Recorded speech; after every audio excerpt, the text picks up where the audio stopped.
Sasawa natin ito mga kamarites ng tinapa. Ang gusto ko dito half cook lang. Hindi yung full cook. Deka lang una natin uli.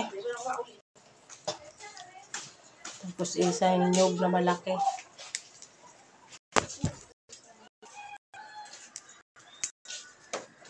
Lagi kasing nagluloko ang cellphone ko. Hindi na makabidyo.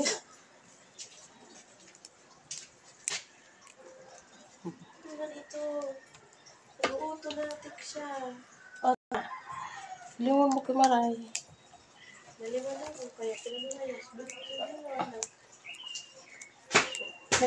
Ano baga? Usap na. Binili namin ito mga kamarites. 15 asa yung tali.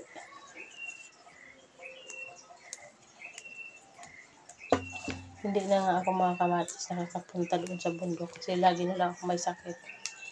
Hindi na ako hindi na naman ako nakapag-upload. Kasi lagi na lang. Tsaka laging maulan dito.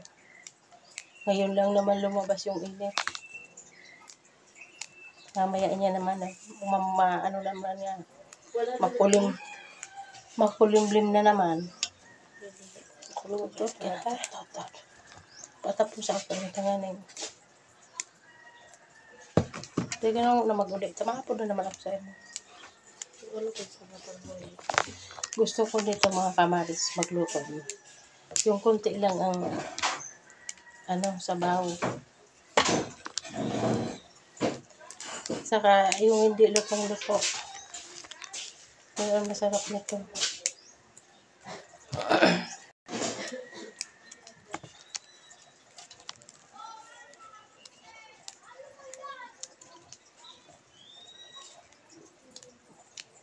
Mamaya ko na ito lutuin ng gabi.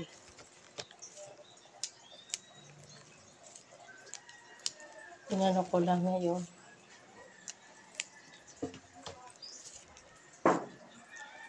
Doon sa ang dami nito. Kaso ang daming kumukuha din, binibinta.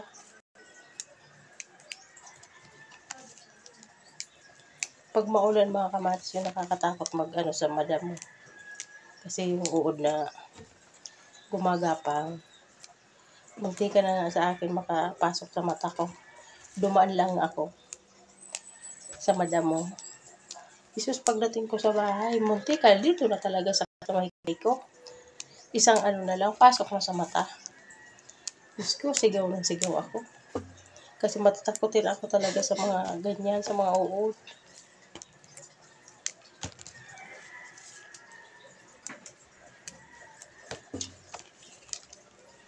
Kaya ayaw ko maglakad-lakad maghanap ng mga gulay pagka maulan.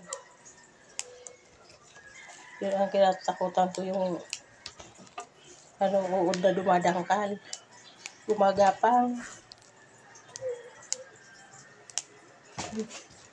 Kaya mga sigaw na sigaw ako nung muntik na talaga sa mata ko makapasok. Hindi mo pa naman yun makuha-kuha.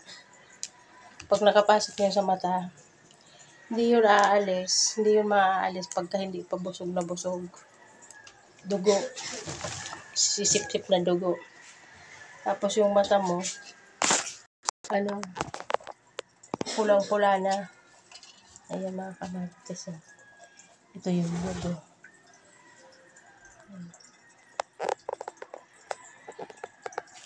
Yan ang pako. Pako tinapa. Yung suso sana noong isang araw. Bumili kami ng 1 kilo. Hindi namin sa gulay kasi walang gulay. Lahat lang suso yung linuto ng anak ko, ginataan. Maganda ito. Masarap ito sinasawag doon. Ayan mamaya walang suso. Ayan. Salamat po mga kamarites sa panonood.